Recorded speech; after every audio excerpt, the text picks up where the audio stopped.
आज आम्ही राज्यपाल महोदयांची भेट घेऊन महायुतीचं सरकार स्थापन करण्याची परवानगी मागितली आणि राज्यपाल महोदयांनी परवानगी दिली। उद्या आझाद मैदानमध्ये संध्याकाळी 5:30 वाजता शपथविधी आहे। देवेंद्रजींनी देखील आपल्याला निमंत्रण दिलं आहे, आम्ही देखील आपल्या सगळ्यांना निमंत्रित करतोय आणि मला आनंद आहे की 2.5 वर्षापूर्वी इथंच वाटतं ना, तिथेच देवेंद्रजींनी मी मुख्यमंत्री व्हावं म्हणून माझ्या नावाची शिफारस केली होती आणि आज देवेंद्रजी मुख्यमंत्री व्हावेत अशी शिफारस आणि पाठिंब्याचं पत्र शिवसेनेच्या वतीने आज आम्ही दिलं आहे। आणि यापूर्वीच तुमच्या पत्रकार परिषदेमध्ये शिवसेनेचा पाठिंबा आणि पूर्ण समर्थन भारतीय जनता पक्षाच्या उमेदवारांना देवेंद्रजींना आम्ही देऊन टाकला होता।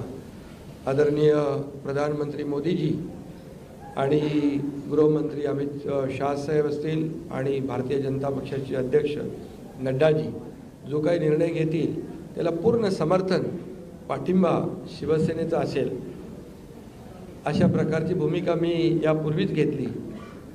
आणि कारण मगाशी दादा म्हणाले तसं तुम्ही बातम्या कुठून कुठे चालवता, कुठे नेता, काय ते त्याला तुम्हाला चर्चा नको। गावी गेलो तरी तुम्ही काय काय चालवत असता, त्यामुळे मी अगदी मन मोकळेपणाने माझी भूमिका स्पष्ट केली। अतिशय खेळीमेळीच्या वातावरणामध्ये हे सरकार स्थापन होत आहे, याचा आनंद आहे मला।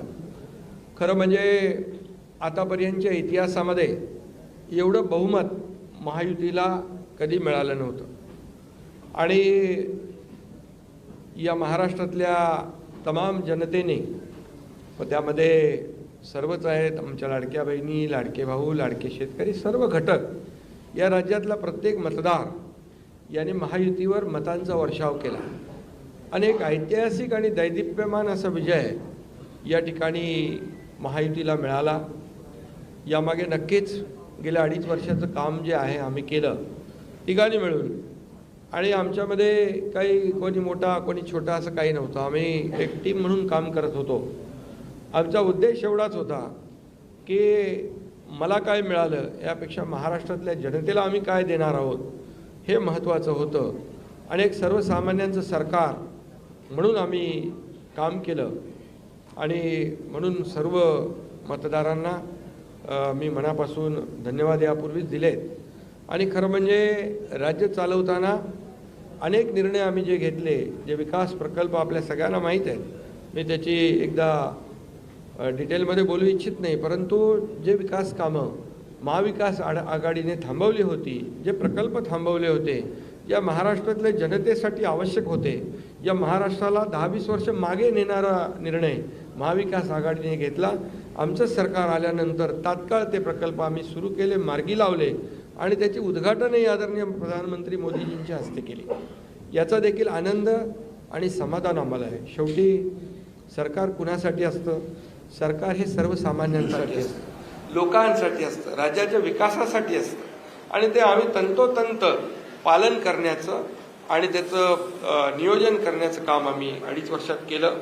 याचं खूप समाधान आम्हाला आहे। आणि एकीकडे विकास, दुसरीकडे कल्याणकारी योजना, या दोघांची आम्ही सांगड घातली आणि मग सरकारच्या माध्यमातून सर्वसामान्याच्या आयुष्यामध्ये एक काही ना काही एक आधार म्हणून, एक सहकार्य म्हणून, एक सरकारची जबाबदारी म्हणून पार पाडली पाहिजे, ती पार पाडण्याचा प्रयत्न आम्ही आटोकाट केला। आणि त्यामध्ये आदरणीय प्रधानमंत्री मोदीजी, गृहमंत्री अमित शाह साहेब असतील, नड्डाजी असतील, केंद्रीय मंत्री असतील, त्यांनी आम्हाला वेळोवेळी प्रत्येक वेळेस आमच्या प्रस्तावांना मान्यता दिली आणि या राज्याला पुढे नेण्यासाठी एक आपण जसं म्हणतो डबल इंजिनचं सरकार या ठिकाणी आम्ही 2.5 वर्ष चालवलं आणि त्याचा फायदा या राज्यातल्या जनतेला झाला आणि या जनतेने देखील कामावर विश्वास ठेवून आमच्या कामाची पोचपावती या निवडणुकीमध्ये भरभरून दिली। आपल्यालाही कोणालाही किंवा अनेक सगळे अंदाज वर्तवणारे जे सगळ्या एजन्सी असतात, एक्सपर्ट असतात, त्या सगळ्यांचा अंदाज या ठिकाणी बाद ठरवला आणि त्यामध्ये मतदारांना धन्यवाद द्यावे तेवढे थोडे आहेत. म्हणून मी पुन्हा एकदा सांगेन, माझ्या लाडक्या बहिणी असतील, लाडके भाऊ, लाडके शेतकरी, लाडके ज्येष्ठ, सगळेच या महाराष्ट्रातले सर्व घटक यांनी पूर्णपणे ऐतिहासिक विजय मिळवून दिला. त्यामुळे आता आमची जबाबदारी आणखी वाढली आहे.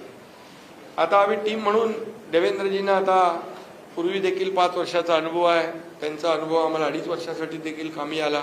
आता पुन्हा मुख्यमंत्री म्हणून त्यांचं नाव शिफारस करण्याची संधी मला मिळाली, त्याचाही आनंद मला आहे.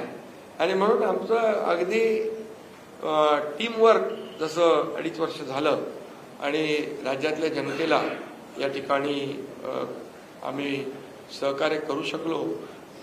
आतापर्यंतच्या इतिहासामध्ये आपण जरी थोडं चाळून बघितलं तरी सुद्धा एवढ्या कल्याणकारी योजना कधी झाल्या नव्हत्या. आणि कल्याणकारी योजना फक्त आम्ही निर्णय घेतले नाही तर त्याची अंमलबजावणी केली, त्याचा लोकांना बेनिफिट झाला, लोकांना त्याचा फायदा झाला. शेवटी कल्याणकारी सरकार, सर्वसामान्यांचं सरकार हे लोकांच्या कल्याणासाठी असतं. ते खऱ्या अर्थाने आम्ही राबवलं याचा आनंद आणि समाधान आहे. त्यामुळे मी पुन्हा एकदा देवेंद्रजींचं मनापासून अभिनंदन करतो की पुढचा आपला जो प्रवास आहे तो अतिशय यशस्वी आणि राज्याला पुढे नेणारा, या राज्याचा विकास करणारा आणि सर्वसामान्यांना न्याय देणारा ठरेल. आणि त्यामध्ये नक्कीच आपला सर्वांचा सहभाग असेल, सहकार्य असेल.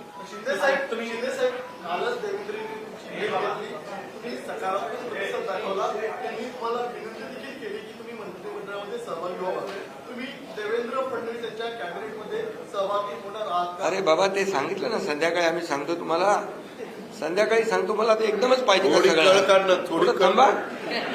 देवेंद्रजी माझ्याकडे आले, त्यांचा मनाचा मोठेपणा आहे, त्यांना धन्यवाद देतो. आमच्या सर्व महायुतीच्या आमदारांचा देखील जो काही आग्रह आहे सगळ्यांना मी धन्यवाद देतो, सगळ्यांचा आदर करतो. त्यामुळे तुम्हाला सांगू ना,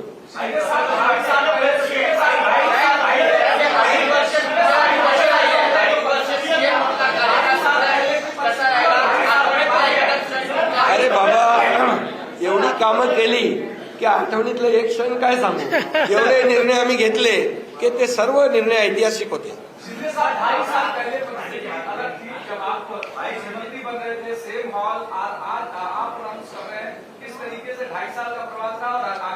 बहुत खुशी है मुझे कि 2.5 साल में हमारी सरकार ने, महायुति सरकार ने और हम तीनों ने और हमारी टीम ने जो काम किया है वो उल्लेखनीय है. उसके इतिहास में उसका सुनहरे अक्षरों में लिखा जाएगा. इतने बड़े निर्णय लिए, जिसकी हमें खुशी है. तब्येत चांगली आहे. आवाज थोडा, अरे आता तब्येत होते चांगली ना, आता लगेच कसं जोरात बोलू. सर, कल देवेंद्र फडणवीस जी सीएम पद की शपथ ले रहे हैं, क्या आप और अजीत दादा पवार साहब भी कल डिप्टी सीएम पद की शपथ लेंगे? अरे भैया, अभी तो कहा, देवेंद्र जी ने भी कहा, मैं भी कह रहा हूँ, रुको थोड़ा, अभी शाम तक रुको. अभी कल शपथ ली है ना, उनका समझ में आएगा. मैं तो लेने वाला हूँ.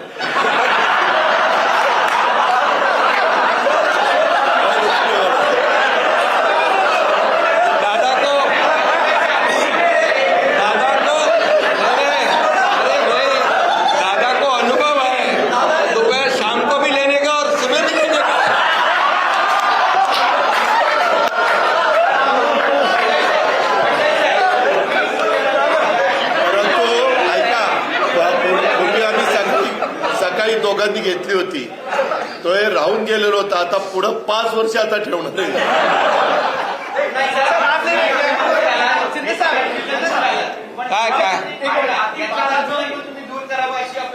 अरे सगळे कन्फ्युजन दूर होतील. थोडी कळ काढा, काही कन्फ्युजन ठेवणार नाही, सगळं क्लिअर. काही कन्फ्युजन नाहीये.